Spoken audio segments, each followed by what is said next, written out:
En julio de 1909, el gobierno español se hallaba involucrado en plena guerra con Marruecos. Las tropas rifeñas habían atacado lo que eran los alrededores de Melilla, ¿no? El gobierno español movilizó a los reservistas, sobre todo en Cataluña y en Madrid, para enviar más tropas a la región, a Marruecos. El problema fue de que como funcionaba en aquella época, pues si tú pagabas 1.500 pesetas, no ibas a la guerra, ¿no? Entonces a la guerra iban los pobres. Entonces empezó a surgir un descontento muy fuerte. En Barcelona, el 11 de julio, cuando embarcaban en un barco con destino a Marruecos, cientos de jóvenes, que no pobres, porque los ricos no iban, ya te digo, porque pagaban, ¿no? Pagaban dinero para no ir. Pues muchas señoras de la aristocracia barcelonesa pues no tuvieron otra ocurrencia que ir a dirigirse al barco y llevarles escapularios y medallas, ¿no? Ya bendecir a los soldados. Claro, los soldados se enfadaron, ¿no? Iban obligados, como es lógico pensar, ¿no? Y lanzaron los escapularios y las medallas al mar. Los familiares de los soldados que se iban a la guerra y el pueblo barcelonés empezó a gritar: abajo la guerra, y si hay guerra que vayan los ricos, ¿no? La policía hizo varias descargas de tiros al aire, hubo cargas policiales, de detenidos, etcétera, ¿no? La situación se fue enrareciendo cada vez más. Y el sindicato anarquista Solidaridad Obrera convocó una reunión para proclamar la huelga general en Cataluña. La UGT y el PSOE hablaron con ellos y les intentaron convencer para posponer esa huelga, ya que el PSOE y la UGT tenían preparada una a nivel general y en todo el Estado español para el día 2 de agosto, ¿no? Pero los anarquistas no aguantaron. Y el día 25 de julio estalló lo que fue la Semana Trágica de Barcelona, que es de lo que va este vídeo. Bueno, como siempre, ver el vídeo, espero que os guste y bueno, suscribiros, darle al me gusta y todas estas cosas que os digo siempre. Y bueno, nos vemos en el siguiente. Gracias. Era el lunes 26 de julio. En Barcelona la huelga empezó en los barrios periféricos, como era lógico, ya que era donde se encontraban la mayoría de las industrias y de las fábricas. Los obreros empezaron a quemar las casetas donde se cobraban los consumos, los odiados consumos, ¿no? Luego los obreros fueron bajando, dirigiéndose, una vez quemadas las oficinas de consumos, fueron dirigiéndose hacia el centro de Barcelona, ¿no?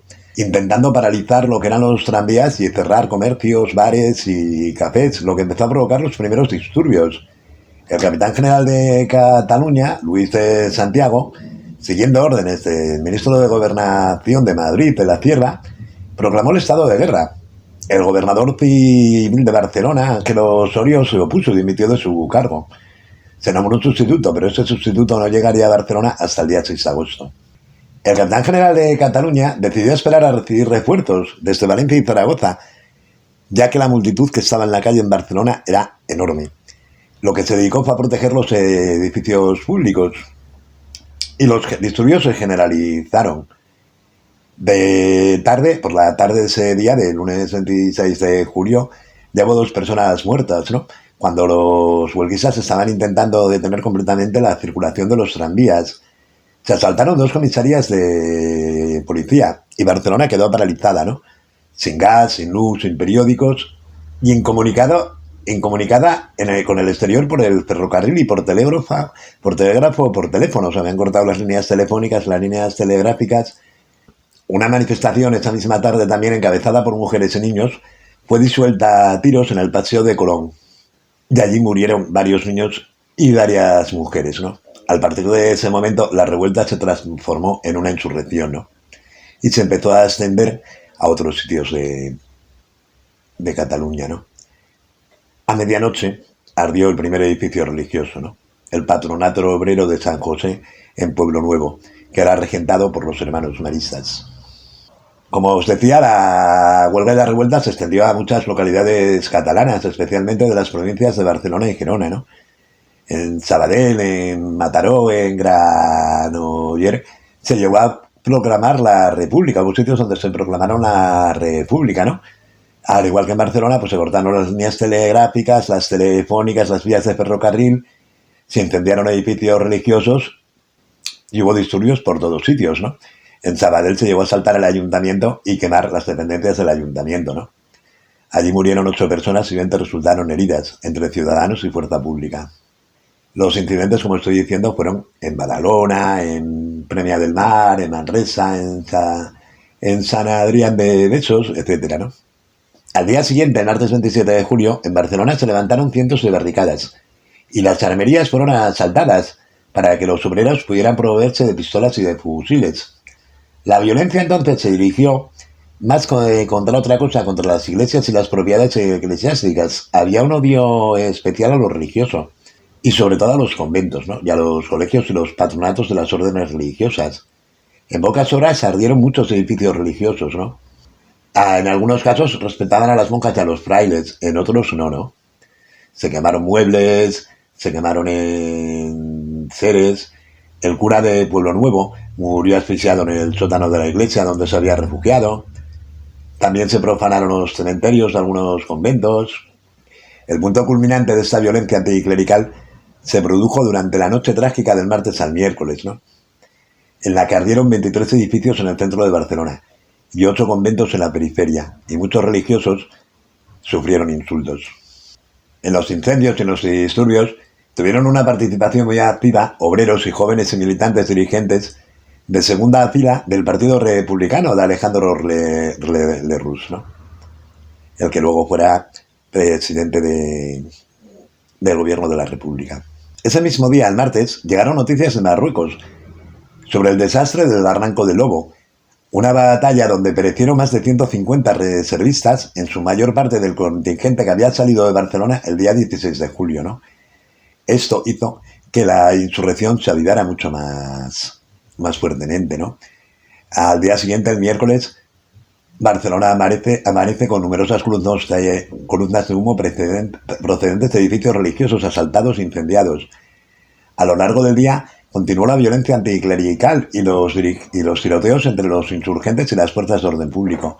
Los incidentes más graves se produjeron en el barrio de San Andrés de Palomar, donde los rebeldes armados con fusiles capturaron a los guardias de las casetas de consumos y a miembros del Somatén, levantaron barricadas y incendiaron la iglesia parroquial.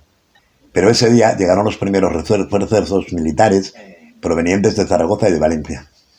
Empezaron a entrar por la zona de las Ramblas y el puerto. Unos 10.000 soldados fueron ocupando la ciudad de Barcelona, mientras la moral de los insurgentes iba cayendo a medida que eran conscientes de que la rebelión no estaba siendo secundada en el resto de España, sino que eran ellos solos. Entre el viernes y el sábado, la ciudad fue recuperando poco a poco la normalidad, excepto en algunos barrios. El domingo volvieron a publicarse los periódicos, y el lunes 2 de agosto los obreros barceloneses volvieron a trabajar. La semana revolucionaria había terminado. El balance de la represión de esta semana supone un total de 78 muertos, 75 civiles y 3 militares, medio millar de heridos y 112 edificios incendiados. De estos 80 eran edificios religiosos. La represión empezó ya el mismo día, el 31 de julio, ¿no? Según se acabó el mismo lunes 31 de julio, empezó la represión. Una represión durísima y arbitraria. Se detuvieron a millares de personas. 2.000 fueron procesadas, resultando 175 penas de destierro, 59 cadenas perpetuas y 5 condenas a muerte. Además, se prohibieron los sindicatos y se ordenó el cierre de las escuelas laicas.